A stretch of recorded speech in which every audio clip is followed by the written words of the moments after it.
আসসালামু আলাইকুম রহমতুল্লাহি ওয়া বারাকাতুহু। কোরআনকে অনুসরণ করা এ বিষয়ে আল্লাহ রাব্বুল আলামিন স্পষ্টভাবে সূরা বাকারার শুরুতেই ঘোষণা করেন, জালিকাল কিতাবু লা রাইবা ফীহি হুদাল লিল মুত্তাকিন। অর্থ, এই সেই কিতাব যার মধ্যে বিন্দু মাত্র সন্দেহ নেই।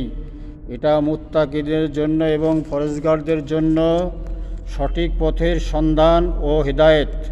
আল্লাহ পাকের নাজিলকৃত কোরআন শরীফ অনুসরণ করা মানুষের জন্য ফরজ।